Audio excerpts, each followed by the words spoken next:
Good morning, fellow shippers. That's long for fellowshipers. Don't know if I ever got that through. Anyway, today is July 26th, Sunday. Here we are at our beautiful facility, celebrating our being together. The end of July, yes. And our mission is to positively affect our world by extending peace, love, spirituality, understanding, and friendship to all people with grace and gratitude. And that's to further our vision, which is to be a spiritual center of awakening the I am Christ consciousness. I am Christ, you are Christ, we all are. And the sooner we get that straight, the better this world is going to be. So, welcome to all of our guests. I can't see very well with my glasses, but we have Susan and who else? Okay, Steve, let me introduce you. Okay. One is, it says OPA 84. That's my cousin Robert Scudder, who's from Prescott, Arizona. Okay. And we all know Mark. Welcome. Kalia. Oh, Mark's here again? Yes. Cool. Isn't that Cool. wonderful? It is. He might become a regular here. That would be wonderful. Debbie, who is a good friend and who used to come to fellowship also, if some of you can remember that, many years ago. She now is living up in Utah. And Okay. then there's Nancy, and of course that's my sister. Okay. So anyway, I thank you all for coming to join us. And I see we got Ron Holloway here too. How cool. Wow, there's more of us out there than there is right here. That's pretty amazing. And part of the reason for that is that our beloved Margaret's not here with us. She is now, after her travels from Alaska down in UNM, being diagnosed. They think she has a glioblastoma, which is a very aggressive tumor in the brain. So Susan's going to talk about that later, or actually have a prayer for us, sponsor a prayer. So we'll start off with the prelude, which is I Am So Blessed by Shay. Can we join in on this? Yes, cool. Please do sing along. Cool. I feel this song is just so appropriate in light of everything that's going on. Sing along, if you will. I am so blessed, I am so blessed, I am so grateful for all that I have. I am so blessed, I am so blessed, I am so grateful, I am so blessed, I am so blessed, I am so blessed, I am so grateful for all that I have. I am so blessed, I am so blessed, I am so grateful, I am so blessed. And one more time. I am so blessed, I am so blessed, I am so grateful for all that I have. I am so blessed, I am so blessed, I am so grateful, I am so blessed. Thank you, Shay. Very good leadership there. Okay, so next we'll have an opening prayer which actually has a title today. It's called Love is My Decision by Susan. So that's the next song. Oh, that's the next song. Oh, okay. Well, that's Steve, different. I've got different glasses here. Anyway, Susan's going to do the opening prayer. Go for it, Susan. we all see things from different perspectives, and I like yours very much. I like the way that Shay started us off because we really are all blessed in every way. And so, what I would like is that all of us can close our eyes, take a deep breath in, and allow that Christ energy to flow through us, to fill every cell, to fill our being. And as it does, we feel ourselves emanating unconditional love, non-judgment. We feel love, we feel joy, and we feel the light that we can send out to each and every person. And so this morning, we give thanks. We give thanks for every life that we can touch in a positive way. We give thanks for all the great abundance that we have, the abundance of our food, of our family, of our friends. Oh, we have a lot of F words. Did you ever think about that? My favorite F word, of course, being fantastic, fabulous, because we are so grateful for all of these things. We give thanks that we can join together because we know that where one or two of us are gathered together, there is the Christ light emanating from us. Even if people don't realize it, somehow they will feel this from each one of us. So today, we give thanks also for knowing that our coming together is helping those who are in need of healing of their physical body, of their emotional bodies, of their spiritual bodies, to recognize who they truly are, all one with our source. And so we say, Namaste. I recognize the God within each one of you. Namaste. Thank you, Susan. Okay, now the title of the song is Love is My Decision. This is a Daniel Namod song, favorite of mine.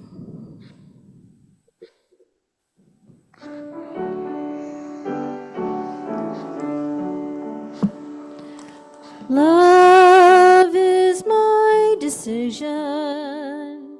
It's up to me to live of my heart.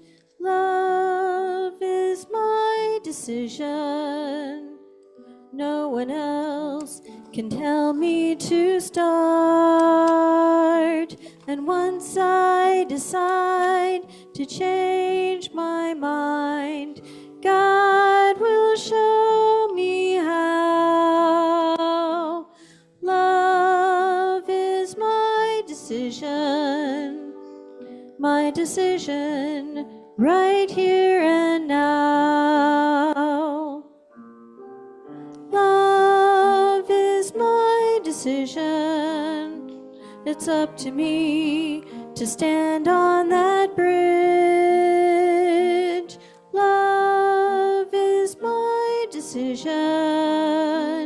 No one else can make me forgive. And once I decide to change my mind, God will show me how. Love is my decision right here and now. Love is my decision. It's up to me to dance down that road. Love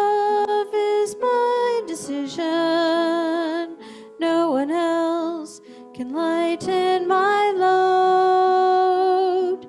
And once I decide to change my mind, God will show me how.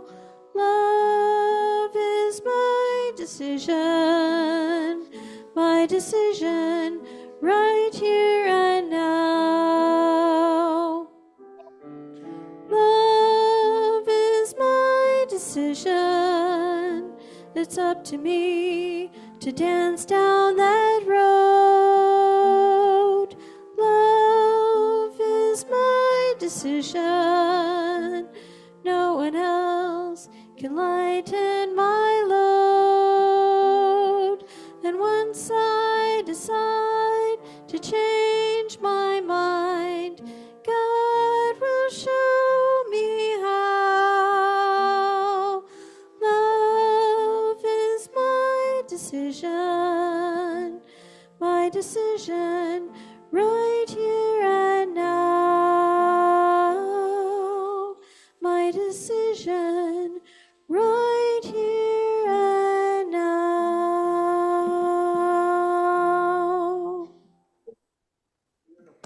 That's a beautiful song. That really should be in our binder, I think.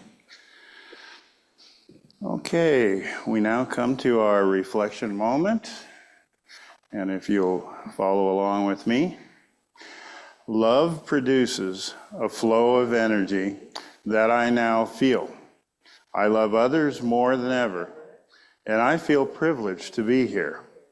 Love flows from one person to another as we create an atmosphere of holiness, and so it is. Okay. Our next segment is going to be our spiritual energy treatment, performed by Kate. For those in need, I'm going to run and get the drums.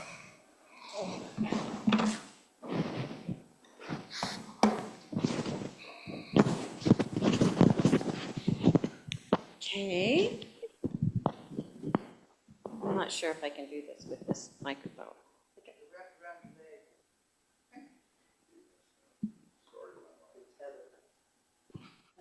Okay. So we're going to stand up. We're going to do some moving around. So we're going to do 3 poses or 3 exercises for Qigong. And we're going to create a loving energy within us that we carry around everywhere. And we can release it, we can hold on to it, we are in control, and it's our decision what we do with it. So we're going to begin with, it's called a waterfall. And the reason I love, so you're going to have a nice stance, a comfortable stance. This is like in a horse stance. And you're going to reach up and slowly bring your energy down. So we're inhaling, nice big inhale, and exhale.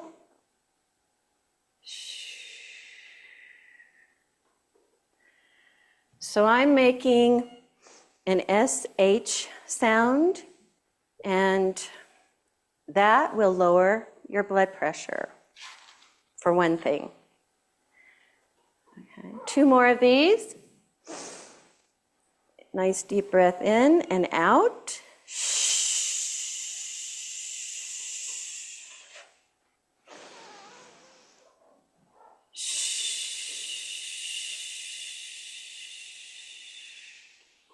Now we're going to reverse the flow.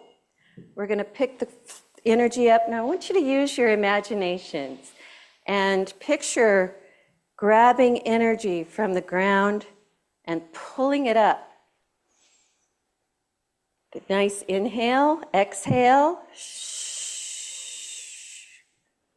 And now we're going to lift our hands and our head. And I want you to put the tip of your tongue in between the first 2 your first 2 teeth and smile. And come down.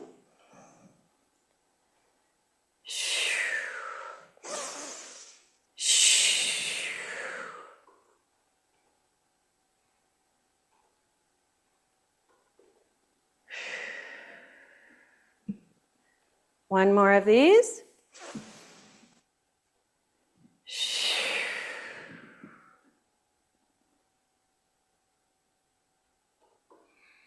And come down. Now we're going to do what's called a standing tree meditation. So what we've done is, you might even feel warmer. So what we've done is we've created energy for ourselves. And now we're going to hold that energy in the lower dantian. And this is where we store energy. So put your 2 middle fingers at the very base of your belly button. And you're just going to hold it there in standing tree meditation.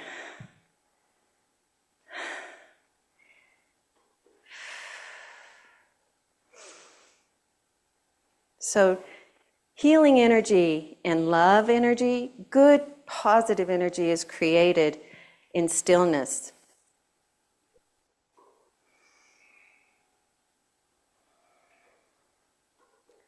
You can imagine planting your feet in the ground and drawing up energy through the ground. Or you can imagine that energy and filling up this lower dantian, because we're going to send this energy out to everyone around us, in our families, our friends, our community, in our world, because as we gather energy, as we stand here, we're also holding the space. We're holding a very special place of energy because of the love in our hearts and our intentions. And it's a perfect place to be. So, now as we go back, we're going to do a waterfall. We're going to do 3 waterfalls. And as we breathe in, we're going to breathe in that love and healing energy, and we're going to send it out to all the situations and the people close to us in our lives who are needing extra energy and who are open to it, who have their hearts. So, okay, bring your hands together, and we're just going to do 3 waterfalls. Nice deep breath in. As you come down, let that love heart open. Open your heart. And as you breathe out, you're sending your loving energy to all those situations and all of those people who have their hearts open to receive.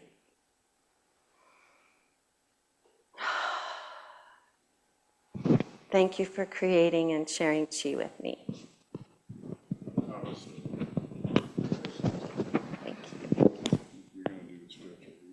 Okay. Oh. So next, Okay. Kate's going to do the spiritual reading. She's an ultra performer today. How do you feel? Do you feel hot? Yeah, it really does create a heat.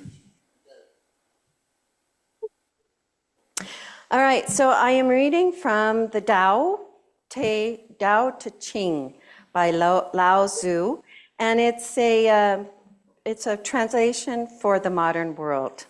And I'm going to read verse 6. The valley spirit never dies, for she is the mystic, divine mother, containing the perfection of the universe.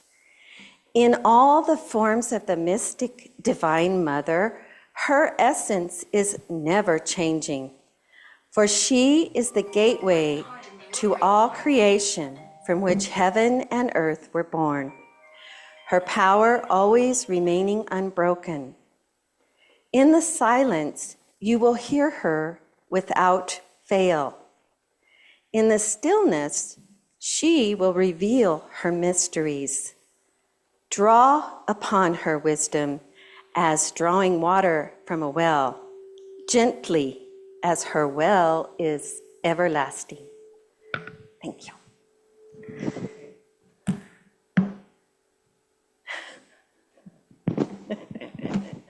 Thank you, Kate. Thank you for your willingness.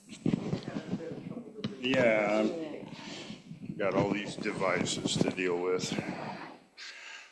Sometimes my vices get in the way of my devices. Okay, thank you, Kate. That was lovely. Now, we have a song from Shay, There Is Only Love, and this is from some other source than we have. Yeah. Okay. I got a book from Amazon. Oh. This is where I got it from.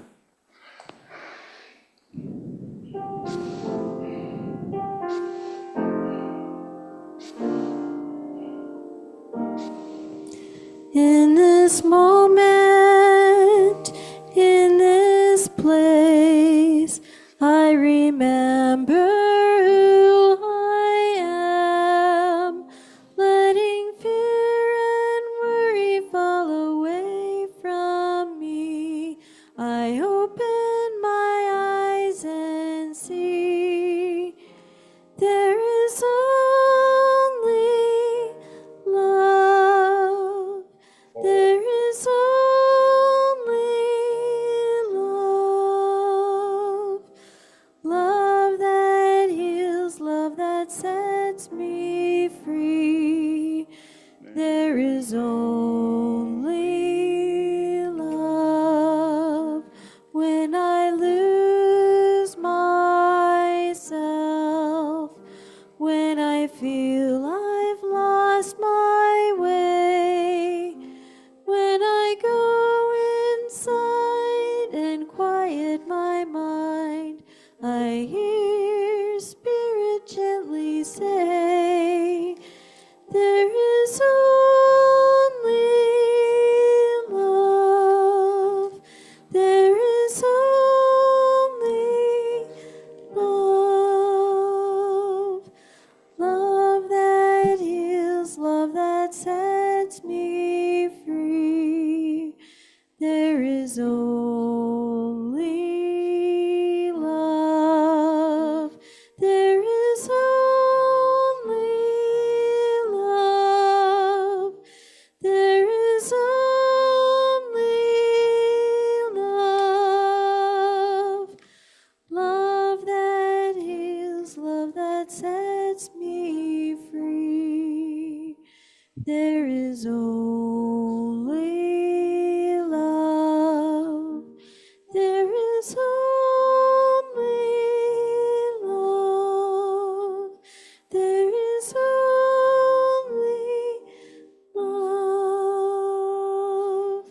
Love that heals, love that sets me free. There is only love. Love that heals, love that sets me free. There is only love.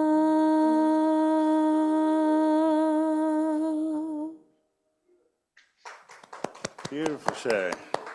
Beautiful.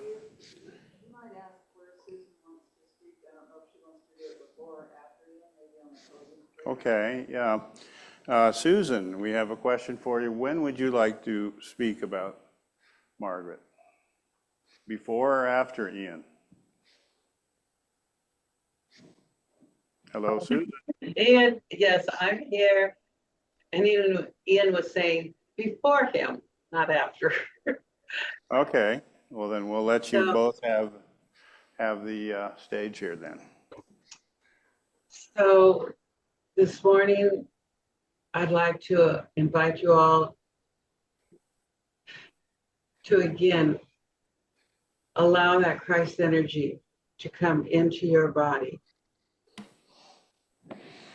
And we will together as one in love, in light, send forth a healing energy for Margaret,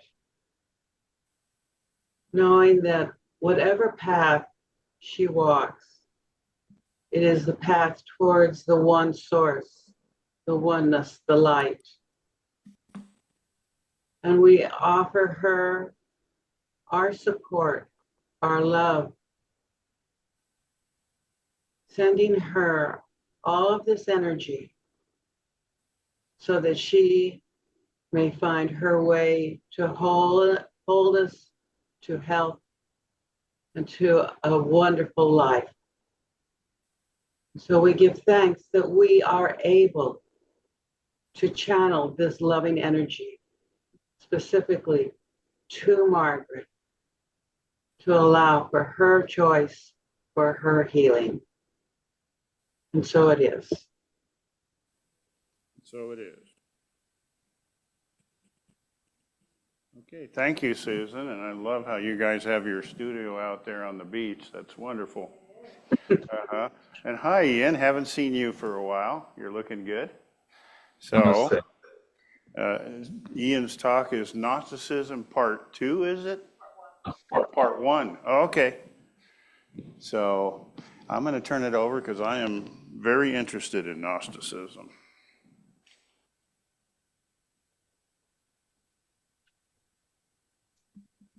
Oh. Yeah, go ahead. Go ahead, Ian. Okay.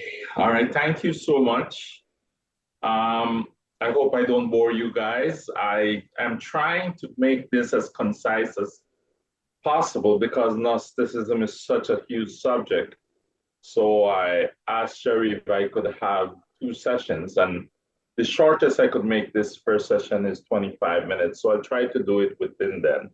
But feel free to question, answer, or comment along the way because it's a lot of information I'm going to give you. Again, good day to all of you today, or as we say in my side of the world, grand rising.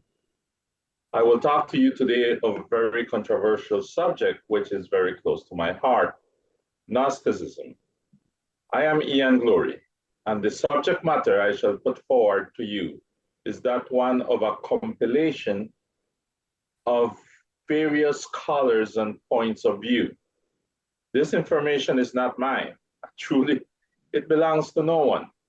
However, I felt that if you are presented with different renderings, you would understand this subject better, and it will serve to assist your consciousness in a more proper decision on your own convictions of this matter. Hence, it is imperative for you to understand its meaning, its historical context, its core beliefs, its myths, and impact it has had, and why this is still alive after so much controversy, and why of its followers up to today. So let's begin. First, by looking at the word Gnosticism. And we will repeat some of the information because of its value and importance and development in the subject. Gnosticism is an ancient philosophical and religious movement from the 1st to the 5th centuries. Its followers believe that salvation is not achieved through faith, but through acquiring esoteric spiritual knowledge, which is gnosis. This secret insight allows the soul to escape the flawed material world and return to the divine. So we also need to understand the terms that we're going to use, and we're going to discuss later what we speak about when we said about flawed material world. But first, let's understand some key words. We have first the deluge. The deluge is the physical universe. It states that the physical universe is flawed or evil and was created by an inferior, even ignorant or malevolent entity called the deluge. This is often equated with the creator God of the Old Testament. Now, there you can see that it brings up another one, creator God of the Old Testament.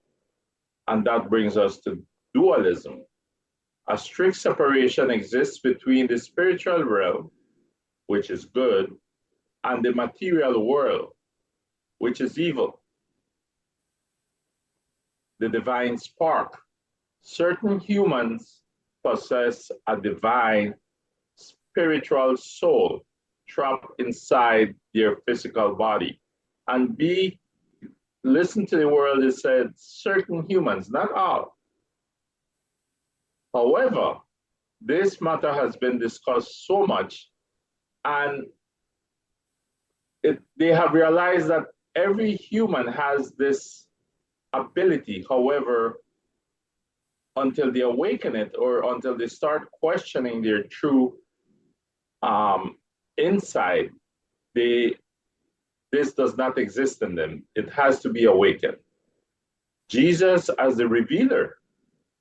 Many Gnostic groups view Jesus not as a savior who died for the human sins, but as a divine messenger sent to impact the secret knowledge, sent to impart the secret knowledge needed to awaken the human soul.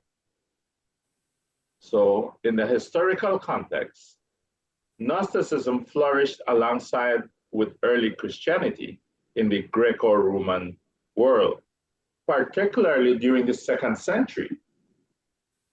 It heavily borrowed concepts from Platonism, Judaism, Eastern mysticism, because Gnostic teachings often contradicted with traditional church doctrine. Early Christian theologians labeled the movement as heresy and suppressed all its texts.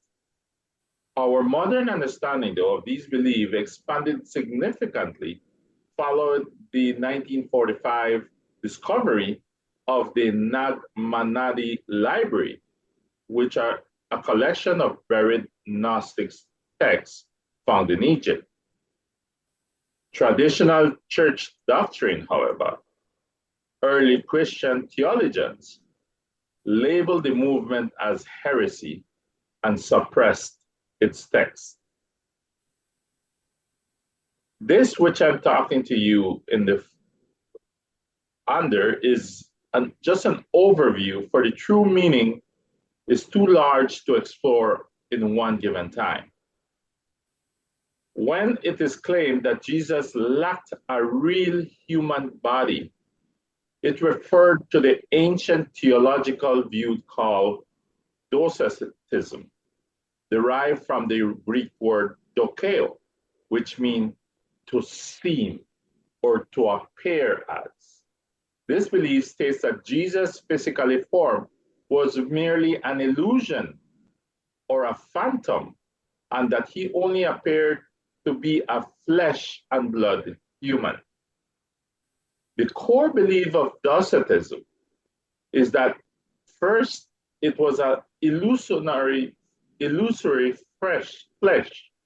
Followers of this belief argue that Jesus did not eat, bleed, sleep, or physically suffer in the way a normal human being does. The phantom appearance, his body was often described as spectral, ethereal, or holographic, a disguise used to interact with humanity. Rejection of the cross. Because a divine non-material spirit, cannot be killed. Docetists believe Jesus did not actually die on the cross. Some variants propose that the illusion of suffering tricked Roman executioners. This is not in my speech, but just to comment, there are so many studies of Gnosticism and philosophers that act and talk about, well, explain that during the cross things didn't, why did it seem to happen that fast and the normal course of action did not happen? It used to take days for a person to die, but he died supposedly in a couple of hours. He was punctured. His body was punctured, and there was no major bleeding. They talk of a drop of blood, you know? So everything says he did not die in the cross. Maybe he became unconscious and it was something else. So Gnosticism then is considered a heresy. Mainstream Christian orthodoxy rejects Docetism. The fundamental belief in Christianity, rooted in the passages like John 1:14, where he says, the word became flesh, holds that Jesus fully assumed a real human nature. Early church fathers like Ignatius and Antioch argued vigorously against this. They reasoned that which is not assumed by God cannot be redeemed. In other words, if Jesus did not have a real human body and soul, then humanity, physical bodies and souls, could not be genuinely good. So Gnosticism is considered a heresy by Orthodox Christianity, primarily because it rejects the goodness of this physical world and teaches that salvation is achieved through exclusive, secret knowledge, rather than the atoning death and resurrection of Jesus. So why was Gnosticism considered a heresy? Because early Christian thinkers like Irenaeus clashed with Gnostic teachings over several irreconcilable doctrines, hence fiercely denounced Gnosticism because its core tenets fundamentally contradicted Orthodox doctrine in three ways. First, in the dualism. Gnostics believe in a strict division between the spiritual realm, which is good, and the material universe, which is to be considered evil. Christianity teaches that God created the physical world and pronounced it good. So my question to you then, where did evil come from if God made everything good? The creator.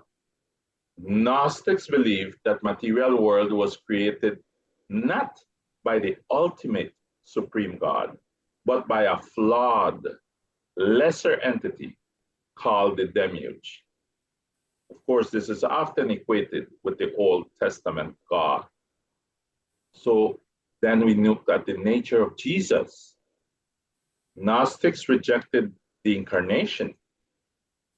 Many thought that Christ was a purely spiritual being who only appeared to have a physical body, as we mentioned before in Docetism, or that the divine Christ briefly entered the man Jesus, but left just before the crucifixion.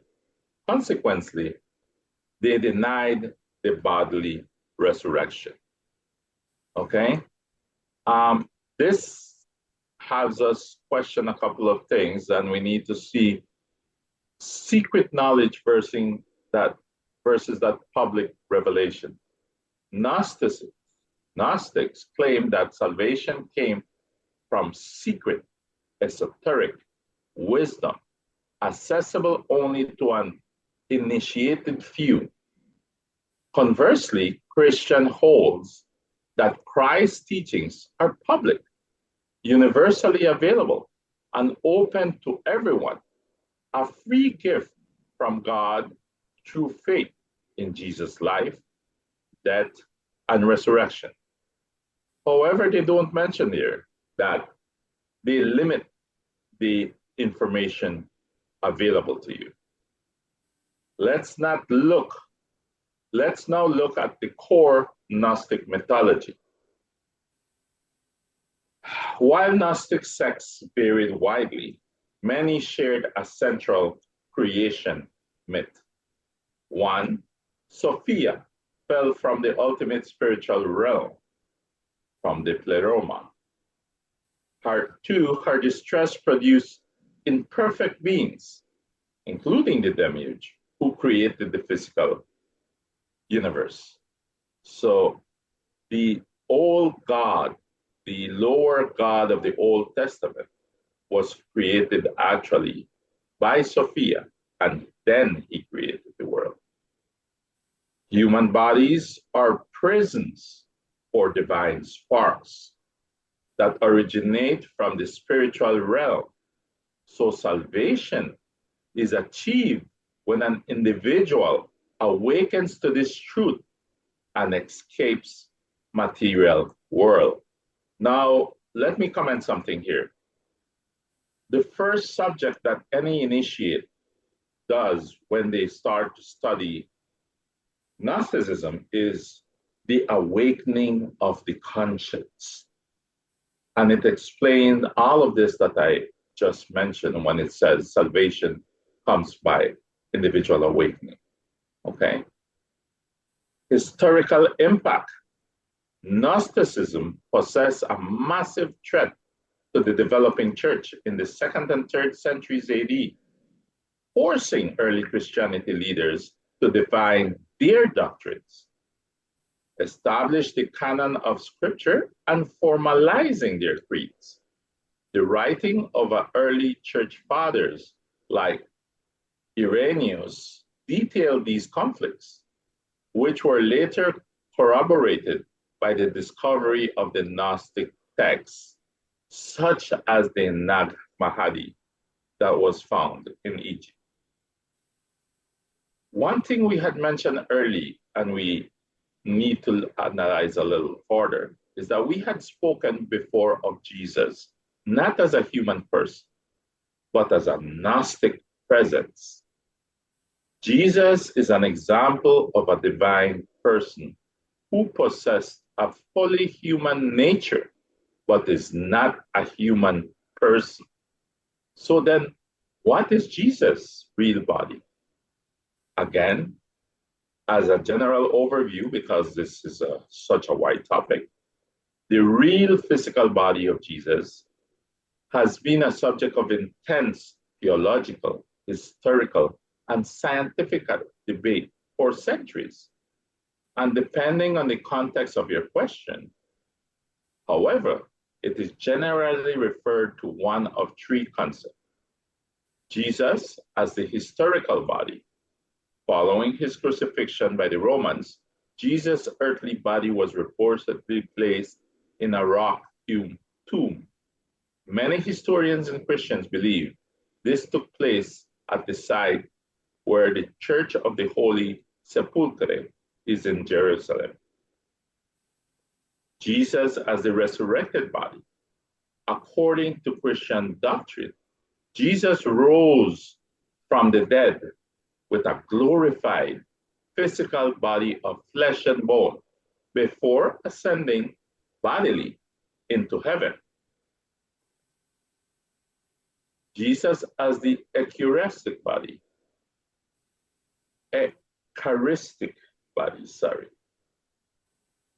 In Catholic, especially Orthodox, and some Anglican traditions, the real body of Jesus refers to Eucharistic communion. Through the doctrine of transubstantiation, these traditions believe the consecrated bread and wine, physically and spiritually, become the true body and blood of Christ. So let the let's dig a bit deeper. How is Gnosticism really different from Christianity? Let's compare. Christianity and Gnosticism were rival belief systems in the ancient world, while traditional Christianity focused on salvation from sin through faith in the physical death and resurrection of Christ. Gnosticism teaches that salvation is achieved by escaping the physical world through the attainment of secret and mystical knowledge through gnosis. Now, I am going to say a simple comment here, and this might show my bias. In Christianity, while your faith is supposed to save you, if I'm not mistaken, and I'm just taking this out of my mind, Matthew 17:20, and I think in Luke around chapter 17, it says, if you had the faith, but of the size of a mustard seed, you would be able to move mountains and even bring back the dead. So if you can't move mountains and do all of this, it's because you don't have enough faith. So if you are not saved, it's your own fault, because they provide you the opportunity to move mountains. I'm sorry, that was a real personal thing. The difference between the two are sharp and foundational. The nature of God. Traditional Christians worship the one God, creator of the Old and New Testaments. The Gnostics, on the other hand, believe the material world is flawed and was created by a lesser, even ignorant, and sometimes malevolent entity called the Deluge, who is often identified as the Old Testament God. Above the Deluge is, of course, the true, unknowable, supreme God of pure spirit.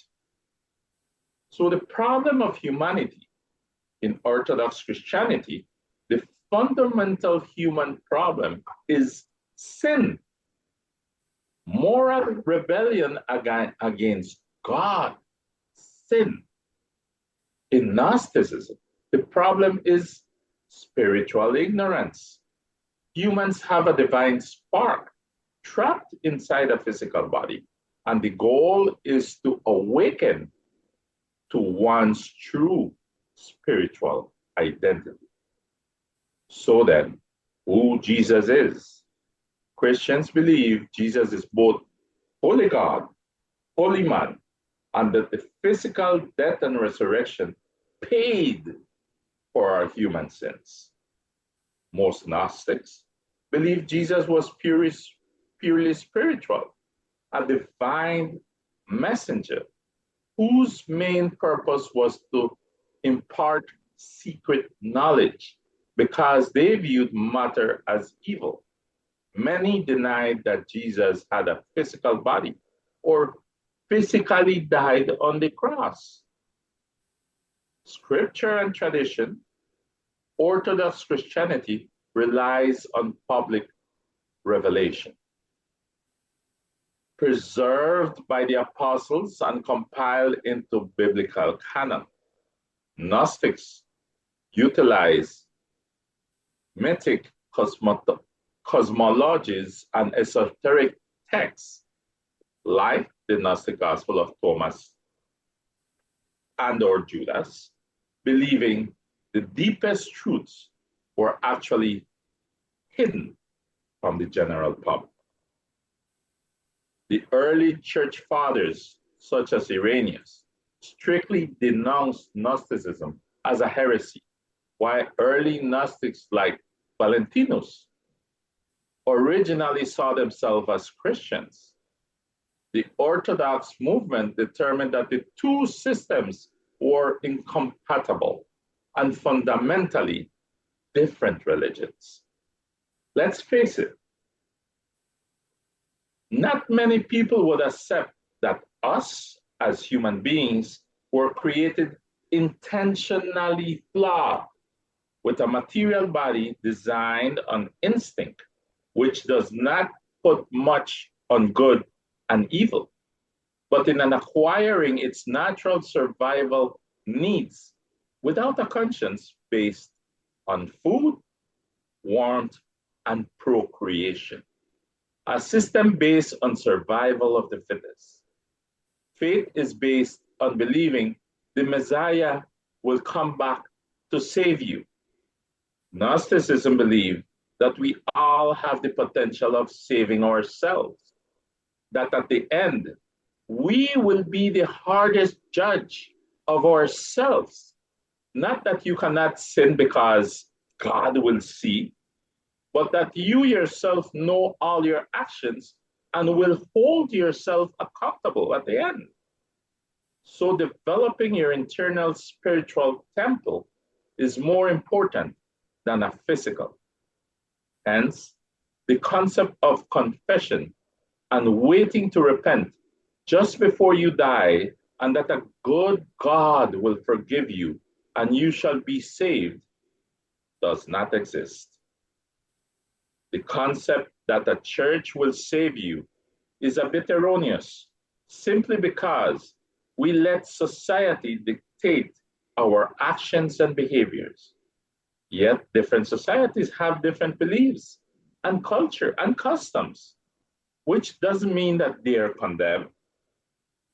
What may be good for you may be bad for me, and vice versa. So it means there is no sin, only perspective.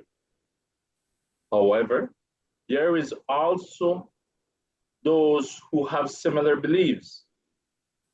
So in a short bit, let's look at and compare Gnosticism and say Masonry. Gnosticism and Freemasonry are distinct historical traditions that share common ground through symbolic improvement, the metaphor of light or knowledge, and the esoteric structure of progressive initiation. While Gnosticism is an ancient dualistic religion focused on divine salvation through secret insight, gnosis, Freemason is a non-dogmatic fraternal order requiring belief in a supreme being rather than adherence to a specific theology. They share themes and symbols. One is light and illumination. Both systems treat light as a central metaphor for spiritual awakening, wisdom, and intellectual growth. They share progressive initiation. Both traditions impart teachings through step tiers or degrees, reserving deeper concept for those active initiates willing to grow. They share iconography.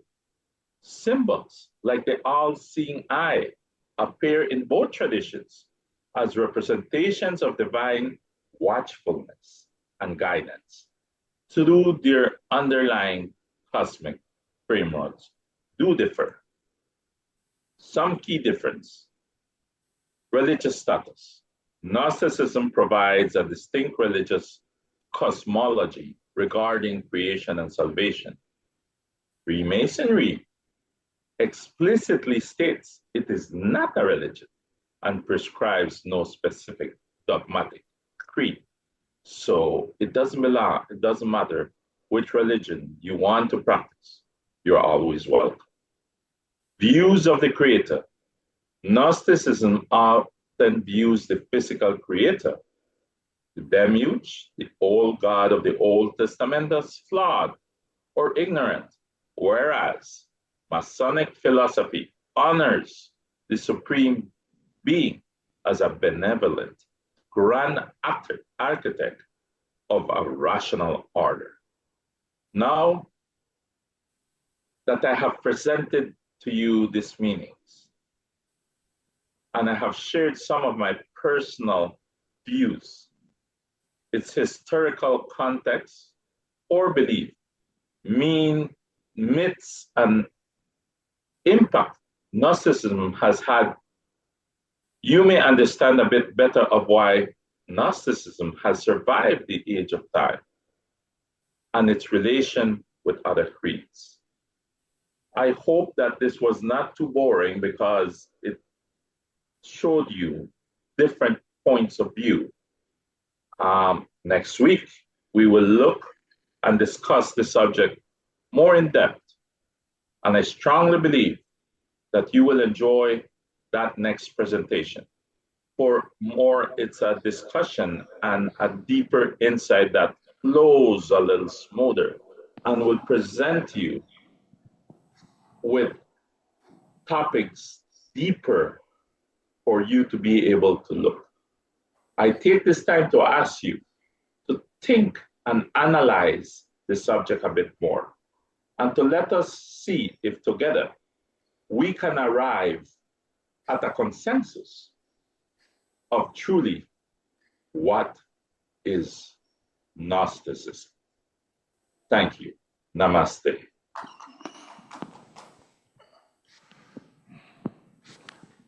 Thank you, Ian. Very, very interesting.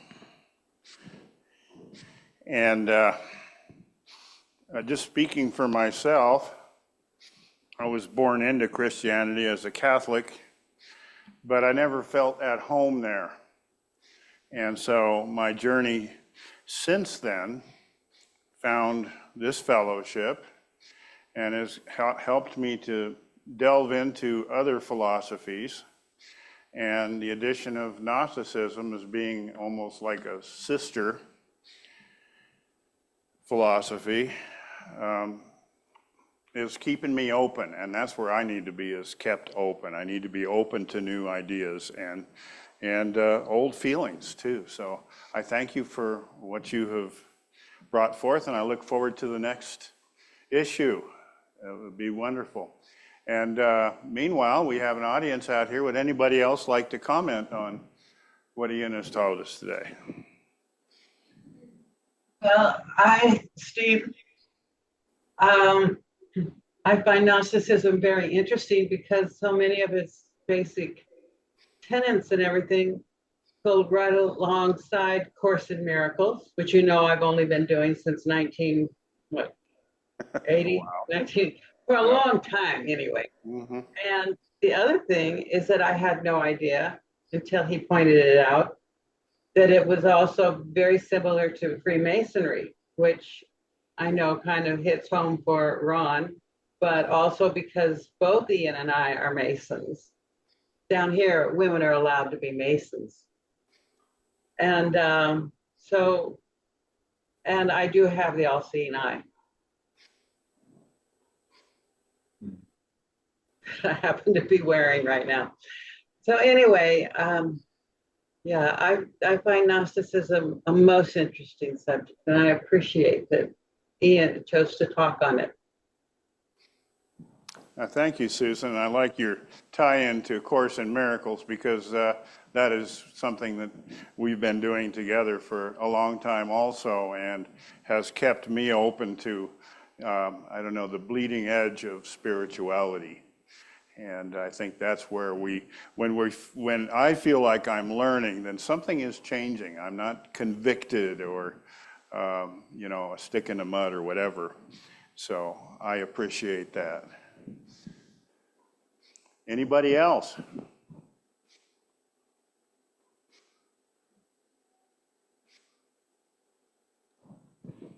Yeah. Oh. You brought up the idea, concept of universality for things. And, I think that these truths, universal means truth that last over time. And, that these truths have been presented to mankind in various different ways. It's the same message over time. And then there are messages that are not meant to be controlling or political or, you know, to the people. But the truth of spirituality that is true and that lasts over time, and that's one of the things that they found in the Dead Sea Scrolls is the Gnosticism. And I think Gnosticism existed before the birth of Jesus. Is that not so?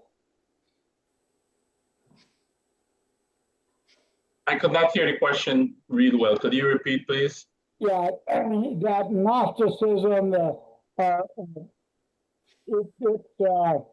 existed, and the Essenes and all this existed before the birth of Jesus. Is that correct? That is right. Gnosticism predated Christianity by ages. Mhm. So Gnosticism has always existed.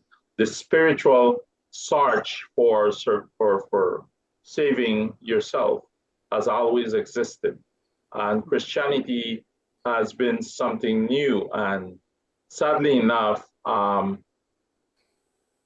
they started based on Gnosticism, but they went towards their own side. And to say the truth, sad enough, Christianity has, I don't want to say been corrupt, but evolved differently based on the convenience of those that were handling at the time, when the concept of Gnosticism has stayed true to itself. Yeah, I can see that myself because that was the thing that struck me about Catholicism and Christianity in general, was that it was ruled by these overlords like the Pope, etc. And we were contributing to the glory of the Roman Catholic Church by being present and absorbing it and giving our tithes to it. And I think that I've seen that in Christianity in general. I don't see that in Gnosticism because I don't really see any structure to it. So it's kind of interesting that it has stayed pure by not having this earthly structure. And like I say, I look forward to more information. Anything more, Ron? No, thank you. Thank you, Ethan, for coming and giving us this talk on Gnosticism. It's a really good subject, and it's really one that is really pertinent today. So thank you very much. Thank you. Thank you for the opportunity, and glad to see you again, Ron. I'm very happy to see you. Yeah, we all are. It's good to have Ron here, even if only on the tube. So, okay. Next thing is Shay is going to do a song for us, "Closer to the Light."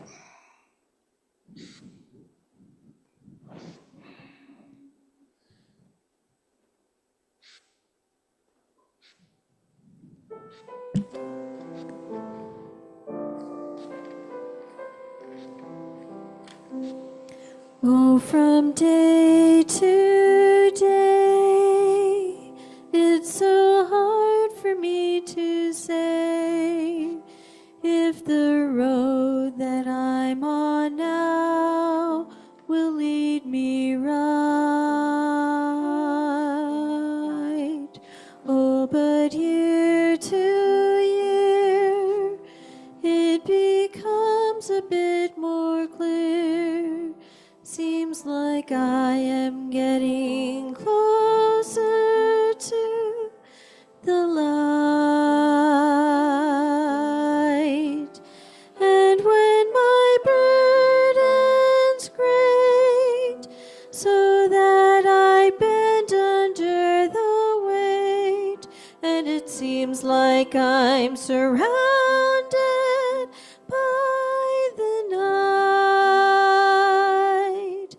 Oh, well, I don't mind traveling along this darkened road if I'm traveling closer to the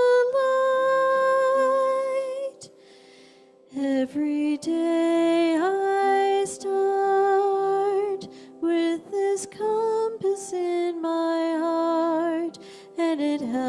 just to keep the road within my sight.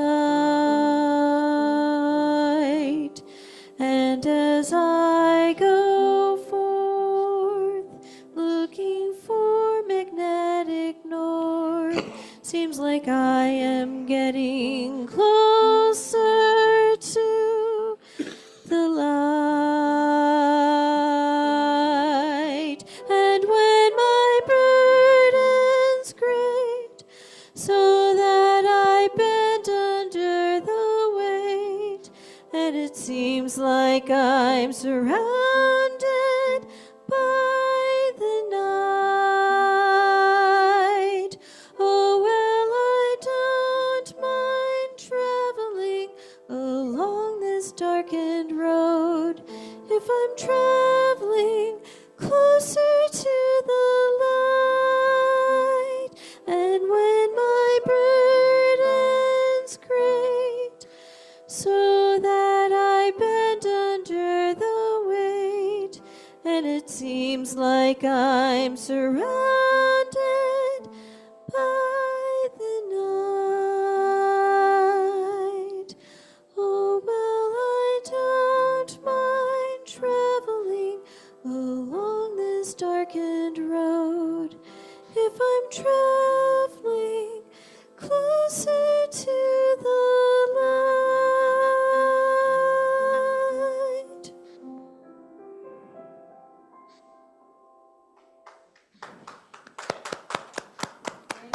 Very pretty, Shay. Yeah. You brought, yeah, you brought, really does. You brought some beautiful music today. All right. Well, keeping in mind that we're dedicating some of our spiritual energy towards Margaret's healing and well-being, I would like to now do our celebration of abundance. So, let's take out our offering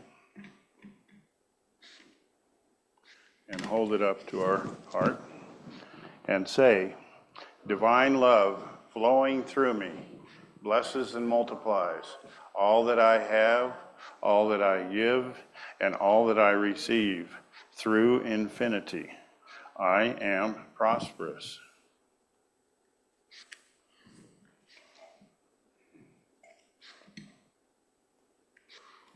Thank you.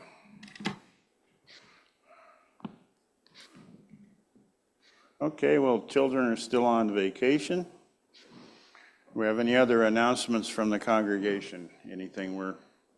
When is our next board meeting?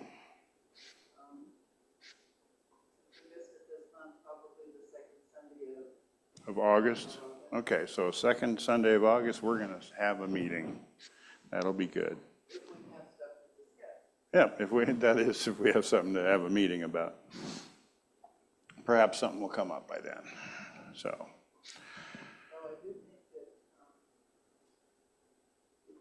Did we miss our twice a year? What did they call it? The one we were doing in Town Hall? Town Hall. I don't remember what the dates on it were, but it was July and January. We actually kind of had a town hall at the solstice. We were all on vacation. Yeah, the solstice was kind of a dual, a multi-useful thing, so. Okay, well, we'll leave that for Spirit to decide. And if you all will join me up here for closing circle with our songs.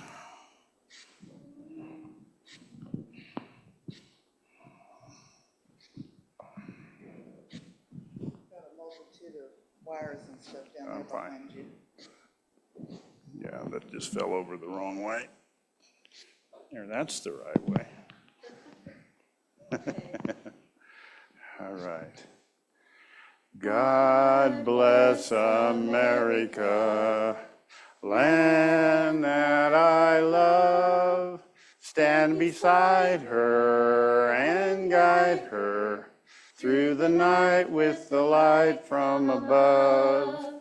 From the mountains to the prairies, to the oceans white with foam. God bless America, my home, sweet home. God bless America, my home, sweet home.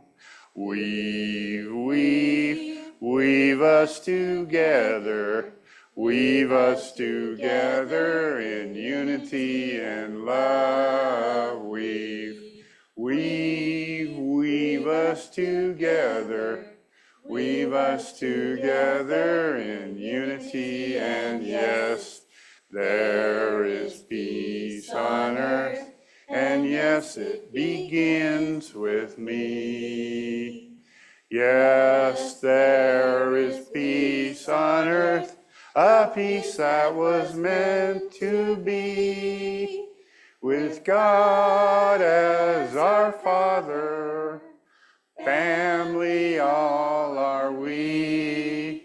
So let us walk with each other in perfect harmony. Yes, peace begins with me. Yes, this is the moment now. With every breath I take, let this be my joyous vow, to take each moment and live each moment in peace eternally.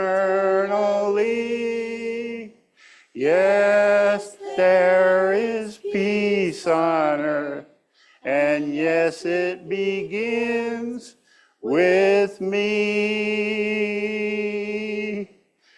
Right here and right now, it begins with me and you and you and you and all of you and all of us. Amen. Amen. Thank you all for being here. Thank you all for being here.